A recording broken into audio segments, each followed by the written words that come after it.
We're going to make some stuffed artichoke bottoms.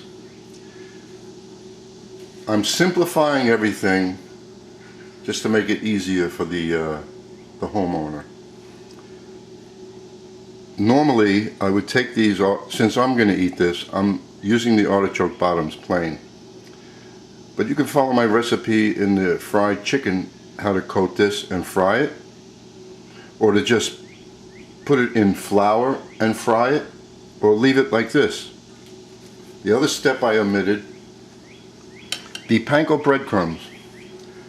I toast them first. That means putting them in a skillet with a little butter or olive oil on a moderate flame and getting them this color without the parsley. You add the parsley later.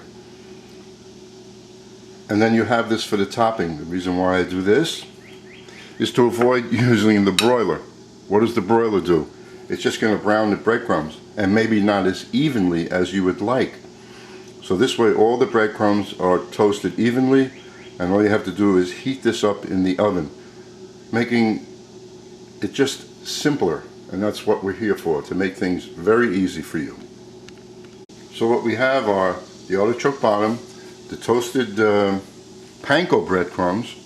Don't use regular, just a nicer finish, with the fresh parsley mixed in with it, and the white wine, dry white wine, and not cooking wine, please. Fresh garlic, minced up very fine, but I like mine larger, so I leave it like that. 4 ounces of your favorite fish. If you don't want to use fish, take shrimps, take crab meat. The process is just the same. And we have onions and green pepper, and cayenne pepper, and sea salt.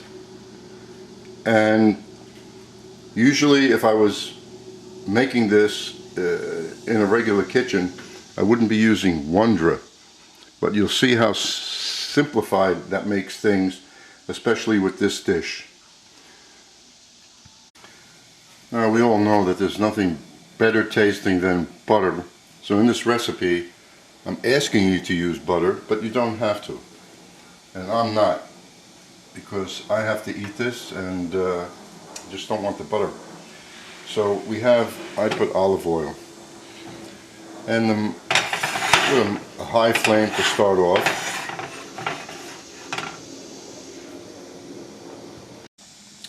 Most of the time I don't like putting things into a cold pan, so I let this heat up a little bit, and then we're going to place all of these ingredients in at once. The fish, which I had diced up, the garlic, the onions, and the pepper.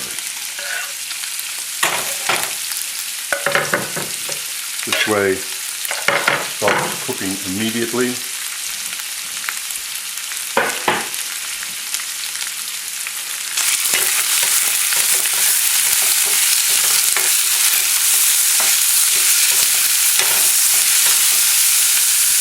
We'll season it now with the cayenne pepper. It's going to be a little spicy, this dish. And the sea salt. I'll just remember what I used. I'll make adjustments later. It'll be listed there.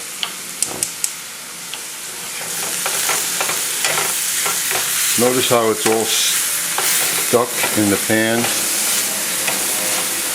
That means absolutely nothing, because we're going to deglaze the pan with the white wine. I wish you were here to just smell what this is like.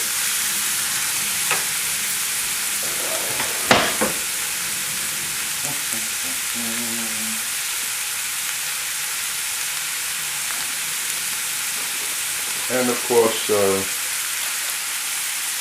thyme leaves. You can use fresh.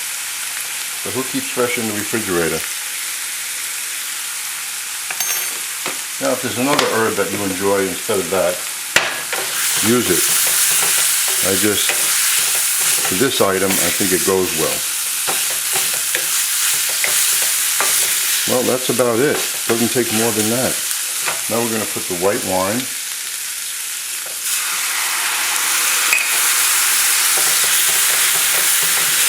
See now, everything that is stuck, all the flavors. There's a lot of flavor in the pan when you deglaze something. Anytime you saute, if you can, you pick up the flavor in the pan. Now it looks kind of loose, so immediately we're going to put a little of this.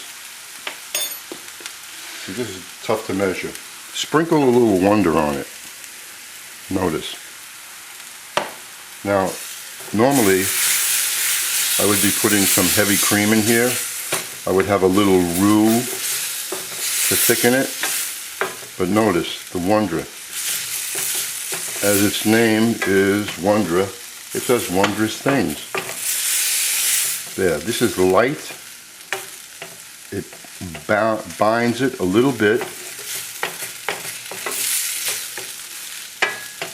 Guess what? We're done. Now I will shut the video off because we're done, but I will adjust the seasoning and it will be listed, and if you go by my seasoning, everyone will enjoy it. So now we have to put this together. Well, you just take the artichoke bottom,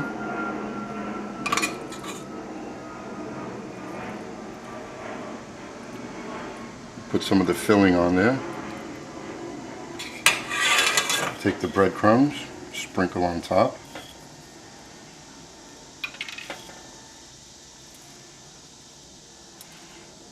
and there you go. Of course, they're a little bit large for an hors d'oeuvre, so you can serve these as an appetizer. You can also, I mean, if you want to go crazy, not crazy, but if I were making it for other people, I would make a fish sauce from fish velouté, from my fish stocks to the fish velouté, and then adding cream. That's delicious, but it's still good like this. And like I said, the bottoms could be fried, they could be whatever you like, but I'm trying to keep my weight down, and with all of this cooking and the cooking I do for my wife and I, you know, too much fancy food is fattening. Well, as you see, from that we made 4 nice size stuffed artichoke bottoms, and tonight for dinner I'll have these as an appetizer for myself and my wife. And I don't waste anything, and since it was skinless, there are the skins. I'll cook them up and I'll eat them because the skins have a lot of nutritional value. So I hope you enjoy this. See you soon.